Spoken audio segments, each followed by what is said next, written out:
Welcome, ladies and gentlemen, to Dark Desire Harvest. I'm bringing you today Spider-Man versus Freddy Krueger. This was a request, and also this is a debate that's went on for a long time of who would win. And we are going to start out with Spider-Man. As you see right here, Spider-Man and Hulk are into a fight. They've been in fights quite a few times. And you see Spider-Man is able to catch Hulk throwing the car at him, which is a great fit of strength. Right here you see Spider-Man picking up a tank like it's nothing and throwing it onto another one. Great deal in fit of strength. That is an amazing, but here's even one greater.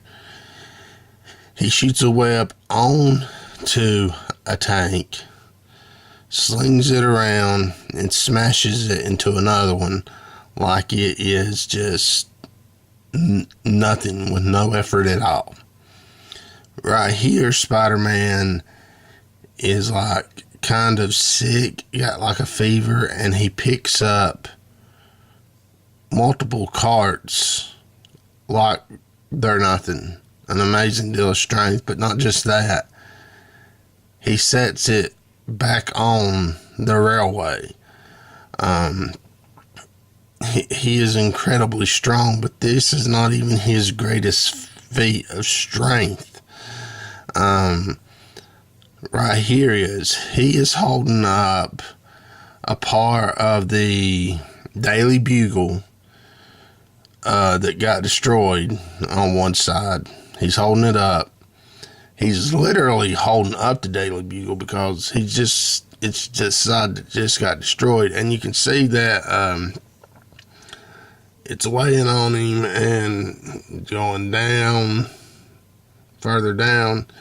He's about to get squatted like a bug, but miraculously he lifts the Daily Bugle. Not the whole foundation, but no matter what, he lifts the stinking Daily Bugle still of that side, and he is able to put beams, metal beams, while he is holding up the Daily Bugle. He is able to put metal beams under it to support it. That is an incredible amount of strength.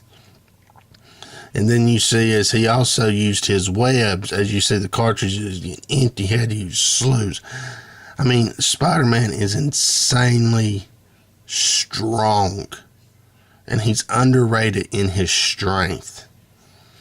Right here, he shows good speed and agility as he pummels the Hulk.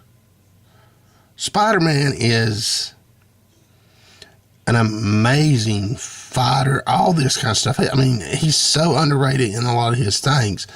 Right here, he shows his agility and speed again by out-dodging shield, and you see what he does to Hawkeye at the bottom. I mean, he goes past them like they're nothing, and even dodging the bullets at the top.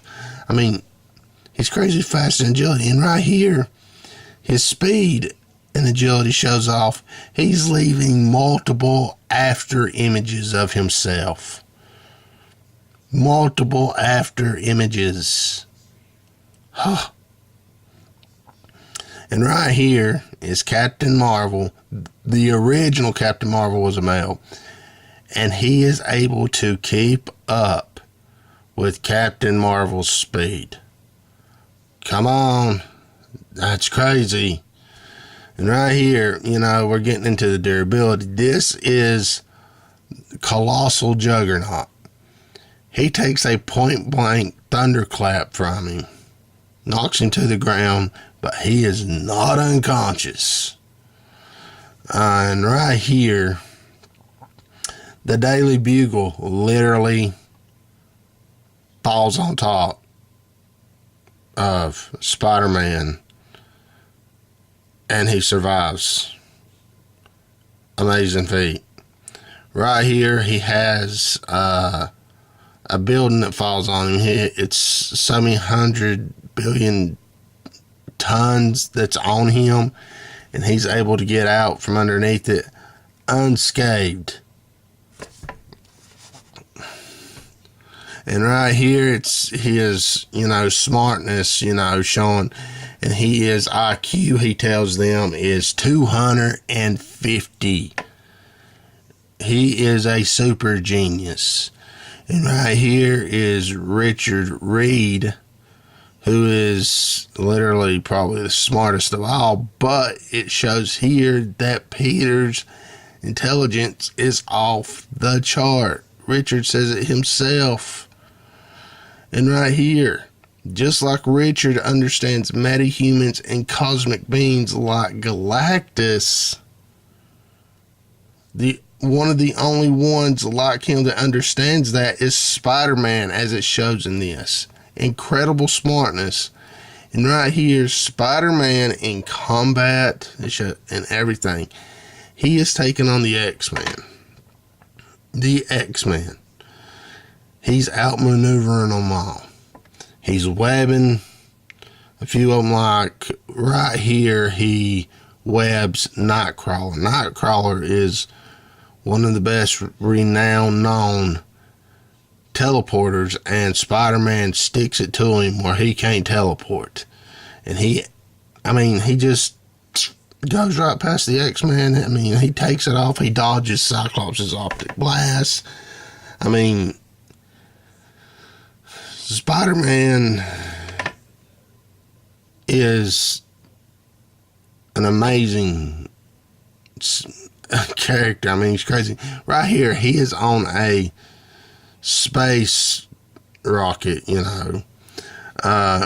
and he's sticking to it, but it takes strength and willpower. But that shows how much his stick power is strong. And right here is his spider sense. He cannot sense, see. None of his senses work like how human senses work.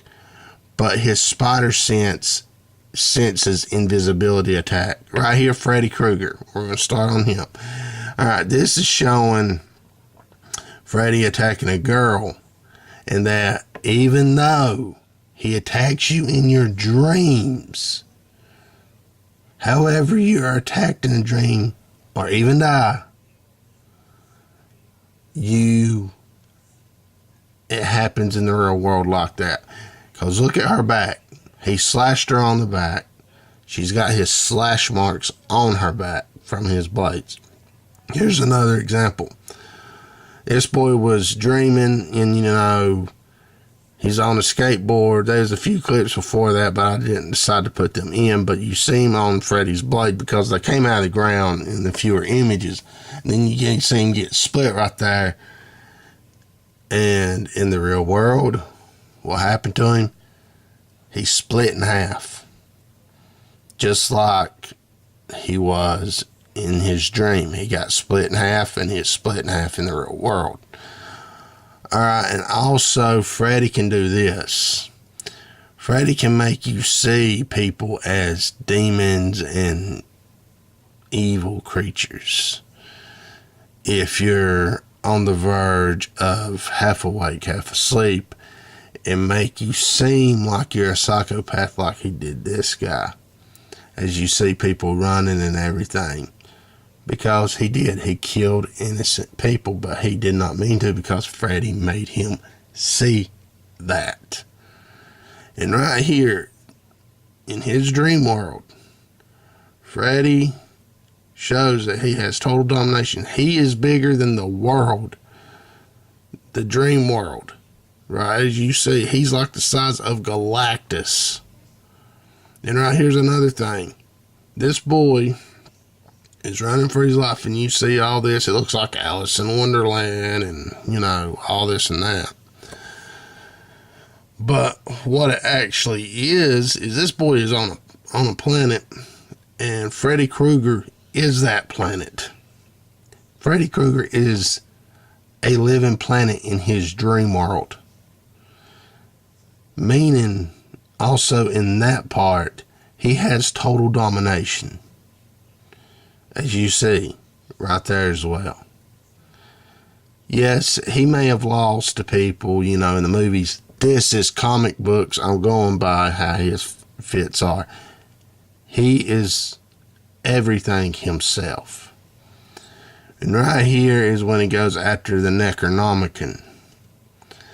You see that Freddy is mad, but you see that he has brought people that Jason's killed back to life, and they attack Jason, but you see he's mad at Williams, which is Ash.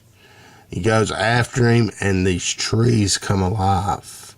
The trees do. He brings trees that are in reality alive because the Necronomicon has increased his power exponentially, and you see the cloud above. This is the real world. This is not dream. This is the real world. And Freddy has power in the real world like he does in his dreams, but even more. As you see, Jason splits his head, but regenerates just like that back, and then he uses super breath like Superman. He does. And freezes Jason. And then right here, he gets frailed by a car as well.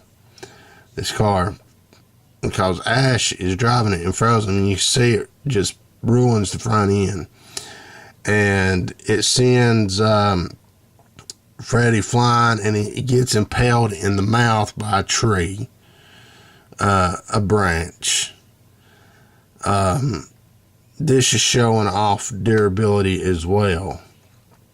And then you see him get his nards blown off by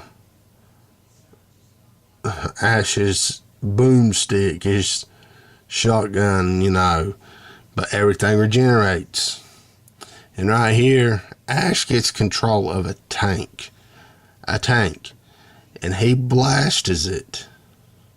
He comes into the White House. He blasts a bullet from that tank, blows Freddy out of the White House, but Freddy easily regenerates back to his normal self. He's got an insane amount of regenerability. This is in the real world too. All this. And in the real world, he can also control machines. This is all due to the Necronomicon. Everything when he's in the real world. And he's able to control, robots, transform, make them how he wants. Bring this thing alive to attack Ash, who was the chosen one to slay demons and creatures of that sort, and everything. And right here, it shows Freddy just stretch forth his hands, make flames come, blow up a house, which he blows up more than just one. I mean, Freddy's magic is crazy. And then he's able to multiply himself and beat down Jason right here in this image part, which is an incredible feat, making multiples of himself. And right here, Freddy in the real world as well makes a head of himself over the White House and blows away these Apaches with his breath. And right here, Jason was already powerful, but he empowers Jason with the dream demons, and it gives Jason more strength. And Jason is his general over his army of darkness. And that shows he can give empowerment. And right here you see all the Dream Warriors that were killed, and they come back because of Freddy's mom, who was a ghost. She was inside of a girl or something in the comic. I can't actually remember. But as she thinks everything's going to work out fine, It doesn't. It does not work out fine. At least Freddy kills her. And then after he does that, like they do in Evil Dead, they swallow your souls. Well, he swallows all their souls. And another soul that he swallows is Jason's. He swallowed Jason's soul, as it shows right here in this clip. You can see that he said that he has Jason's, and you can see at the bottom Jason inside of him, which makes him far, far, far more powerful. And right here you can see that Freddy is a master manipulator, because he manipulates Jason. He's showing Pamela Voorhees, and they're doing the thing, and you can see the Necronom, because that's what Freddy was after. And then, you see right here, he's still after the Necronom, wants Jason to get it. He's acting as Jason's daddy, and, all this and that, and everything. And who would win this? It would be hard to say, because we got to go with 2 rounds. First round, in all honesty, would go to Freddy. Why is this? Spider-Man does not want to lose his Aunt May, or Aunt May, however you want to say it, because he's still haunted by his uncle's death, Ben. And most of all, he does not want to lose Mary Jane Watson, because that's the love of his life. He does not want to lose her more than anybody. But the thing that he fears most is becoming Man-Spider, because he'll hurt innocent people, even the ones he loves. And Freddy can make all that happen in his dream, but also become the size of Galactus, even a plain self. So, who would win in the real world? Well, Freddy won with the Necronomicon, and then you got Spider-Man. Spider-Man would not win that, but only one way Spider-Man would win. He would win in the real world by becoming one with the symbiote. That is the only way he would beat Freddy in the real world, because Freddy became one with the Necronomicon, so Spider-Man would have to make a sacrifice. So, what this comes down to is 2 rounds. One in the dream world, one in the living world. Freddy, hands down, without a shadow of a doubt, no ifs, ands, buts about it, would win, because he's got total domination. He can make himself the size of Galactus, or Eternia, or the Living Tribunal, any of that. He can become the planet itself, like Ego is. He can become a living planet. Spider-Man could not deal with that. He can only dodge it for so much, even with his spider sense.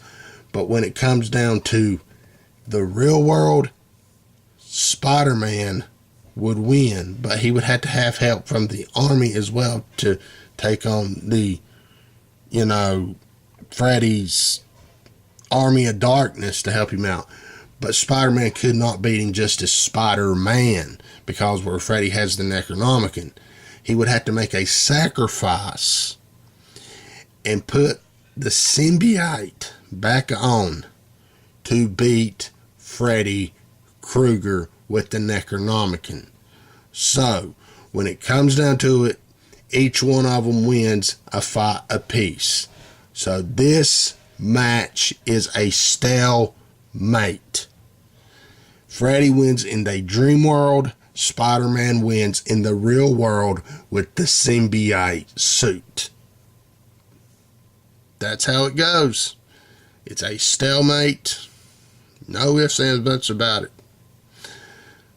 Because they're both bad hind ends and everything. And I've shown how they win. Marvel fans, You may not like that, horror fans. You may not like what I say. But the bottom line is, that's how it would work. Dream world, it goes to Freddy. Real world goes to Spider-Man with the symbiote suit. And if you enjoyed this video, ladies and gentlemen, mash that like button and subscribe. And watch my other videos. And if you like them, subscribe, mash the like buttons on them. And this is Dark Desire Harvest saying until next time.